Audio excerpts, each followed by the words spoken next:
अस्सलाम वालेकुम my YouTube family, welcome back to my YouTube channel. तो गाइज़ कैसे हैं आप सब? आई होप कि आप बिल्कुल ठीक होंगे गाइज़। मैं भी आप सबकी दुआओं से बिल्कुल ठीक हूँ। तो गाइज़ आज जो है मैं आप लोगों से कुछ बातें शेयर करने वाली हूँ जो कि अपने लाइफ के बारे में बहुत ही इंपॉर्टेंट बात है। अगर आप लोग मेरे चैनल पर न्यू आए हैं तो प्लीज़ चैनल को लाजमी सब्सक्राइब कीजिएगा।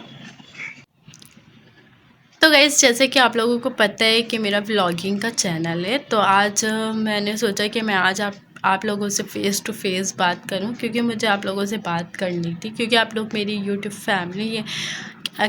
कि आप लोग मुझे जो है, तो गाइस मेरे साथ जो मसलो मसाइल हो रहे हैं, मुझे पता है बहुत सी औरतें ऐसी होंगी जिनके साथ शादी के बाद के मसले हो रहे होंगे, क्योंकि ये सिर्फ मेरे साथ नहीं है, मुझे ये बात पता है। तो गाइस मैं आप लोग दरअसल बात ये शेयर करना चाहती हूँ कि मेरी शादी को जो है 2 साल हो गए, बट अभी भी मैंने कंसीव नहीं किया। मुझे नहीं समझ में आ रहा था। आज मैं बहुत ज़्यादा सैड थी और मैंने सोचा कि मैं आप लोगों से शेयर करूं, क्योंकि आप लोग मेरी यूट्यूब फैमिली हैं। अगर मुझे कुछ समझ में नहीं आएगा तो आप लोग मुझे अच्छा सा सजेशन देंगे, क्योंकि बहुत सारे लोगों के ऊपर ना ये सब फेस वो लोग कर चुके होते हैं। तो मुझे ना आप लोगों की सपोर्ट की ज़रूरत है।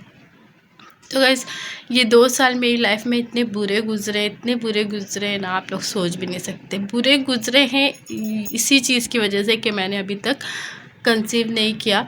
अलबत्ता मेरे जो है ना कोई भी मसले नहीं है। एक होता है ना पीसीओएस होता है या कोई भी इशू होता है, तो मेरा कोई भी इशू नहीं है, ना मेरे हस्बैंड का कोई इशू है।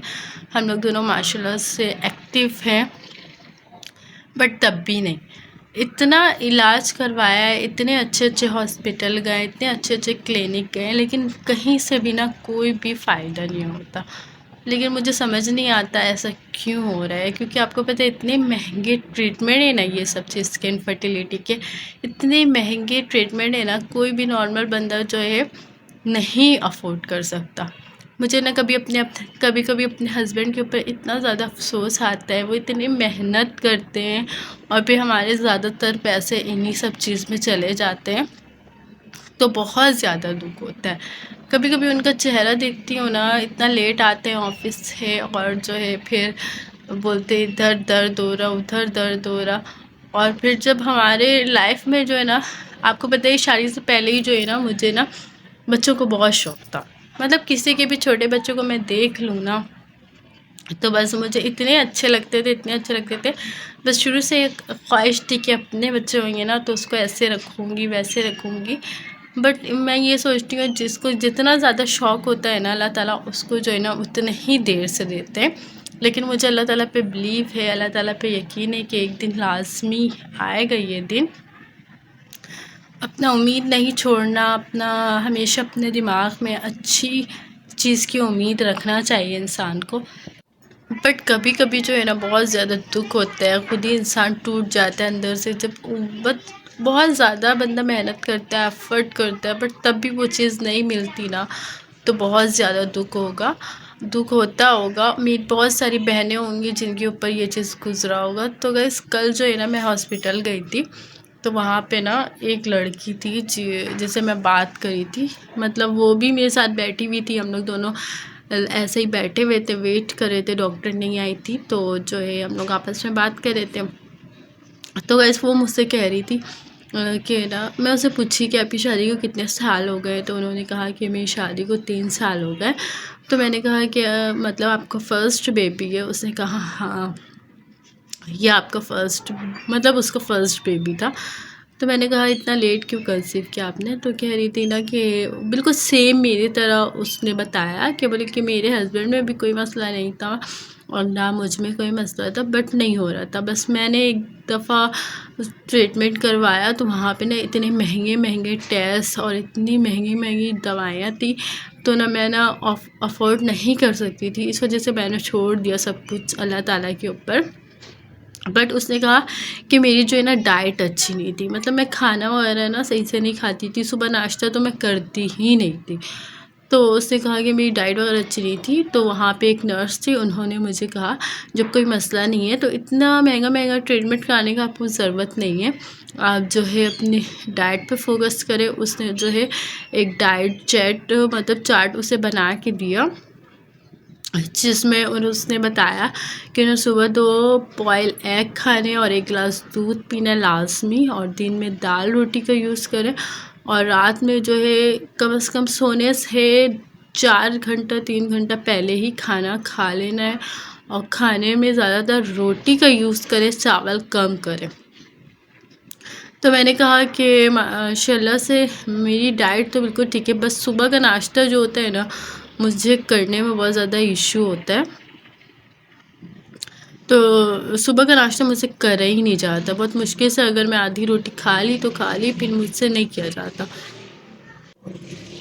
तो मैंने उसे बताया कि मुझे जो है ना सुबह नाश्ता नहीं किया जाता, बस बाकी दिन में भी मैं खा लेती हूँ और रात में भी मैं खा लेती हूँ।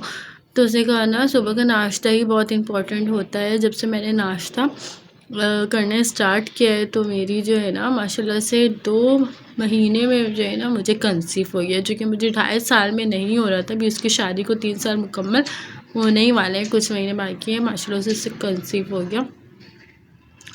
फिर मैं जब डॉक्टर के पास गई, डॉक्टर को मैंने बताया, तो मैंने डॉक्टर से पूछा कि डॉक्टर डाइट वगैरह मतलब लेना चाहिए, मतलब कि कंसीव करने में इंसान को मसला ना हो। तो डॉक्टर कहती हैं कि डाइट का तो कोई रोल नहीं होता, अगर लोगों को डाइट से ही सब कुछ मिल जाता तो वो डॉक्टर के पास क्यों आते हैं। तो मतलब मैं ये कहना चाहती हूँ कि डाइट भी एक रोल प्ले करता है, मेरे हिसाब से रोल प्ले करता है। अगर आप लोग अच्छा खाए पिएंगे नहीं तो आपको जो है ना मसले होते हैं, क्योंकि एक स्ट्रॉन्ग बॉडी ही होती है जो आपको कंसीव करने में हेल्प करती है, ठीक है। कमज़ोर बॉडी का ये काम है ही नहीं, पहली बात। तो डॉक्टर तो ऑब्वियस उनको तो बिल्कुल पैसे कमाने ही हैं, तो वो डाइट वगैरह तो इतना नहीं बताएंगे। बट मैं डॉक्टरों से यही कहना चाहूँगी, जब मरीज़ आपके पास आते हैं ना तो आप जो है ना उन्हें दवाई के साथ साथ जो है ना डाइट वगैरह का भी बताया करें कि क्या चीज़ खाने से मतलब आपकी जो है किसी के कुछ भी पीसीओएस का इशू है, कोई भी इशू है, या फिर आपके पीरियड्स टाइम पे नहीं आते, कोई भी इशू है, तो क्या क्या चीज़ खाना चाहिए और क्या क्या चीज़ नहीं खाना चाहिए, डॉक्टर को खुद बताना चाहिए। मानती हूँ बहुत सारी डॉक्टर जो होती हैं वो बताती हैं, बट बहुत सारी डॉक्टर होती है बोलती जैसे मैंने डॉक्टर के पास गई तो वो कह रही है कि डाइट का तो कोई रोल ही नहीं है इसमें। कैसे रोल नहीं है? खैर छोड़े, लेकिन वो डॉक्टर हैं बहुत अच्छी, मैंने बहुत लोगों से मैंने सुना हुआ है, और जो है बहुत लोगों को उनसे बहुत शिफा भी मिली है। तो इस 3 महीने का कोर्स होता है इसका, ज़्यादा से ज़्यादा उसके बाद कुछ और ट्रीटमेंट होती है। अभी तो मेरा जस्ट 2 मंथ कंप्लीट हो गया है, 1 मंथ बाकी है। तो यही कहूँगी गाइस, मैं बहुत ज़्यादा सैड हूँ, मुझे कुछ भी नहीं अच्छा लगता। ज़ाहिर सी बात है जब लाइफ में जो है ना बच्चे होते हैं तो बंदा उसके साथ दिल बहला लेता है, वरना लाइफ इतनी ज़्यादा बोरिंग हो जाती है ना, कुछ भी नहीं अच्छा लगता। तो इस वीडियो बनाने का मेरा मकसद ही यही है कि गाइस कि आप लोग मेरे लिए बहुत ज़्यादा से ज़्यादा दुआ करें, ठीक है। मेरे नाम लेके आप लोग दुआ करिए, क्या पता किसकी दुआ कबूल हो जाए, समझ नहीं आता ना, कोई नेक बंदे हो। तो गाइस मेरा नाम सबा है, तो आप लोग जो है ना प्लीज़ मेरे नाम लेके मेरे लिए दुआ करिएगा, और जो है उन बहनों के लिए भी दुआ करिएगा अगर जो मेरे कमेंट सेक्शन में अपना नाम लिखती हैं। और जो है जो गाइस इसीलिए मैंने यूट्यूब चैनल बनाया है अपना, ताकि जो है मैं अपना दिल भी बहला सकूं। और इतने महंगे ट्रीटमेंट होते हैं तो मेरे हस्बैंड तो इतना ज़्यादा अफोर्ड नहीं कर सकते उनका हाथ बटाने के लिए, उनकी मतलब उनको हेल्प करने के लिए मैंने ये यूट्यूब चैनल बनाया है। तो बस आप लोगों से रिक्वेस्ट है कि प्लीज़ मेरे चैनल को सब्सक्राइब कीजिएगा और मेरे मसले को समझिएगा, और जो है अच्छा सा सजेशन दिएगा, अच्छा सा कमेंट कीजिएगा, और प्लीज़ दुआ की बहुत ज़रूरत है मुझे। आप लोग जो है मेरे लिए लाजमी दुआ करिएगा। तो गाइस आज की वीडियो बस यहीं तक थी, अब मिलेंगे नेक्स्ट वीडियो के साथ। गाइस प्लीज़ लाजमी चैनल को सब्सक्राइब कीजिएगा। अल्लाह हाफिज़।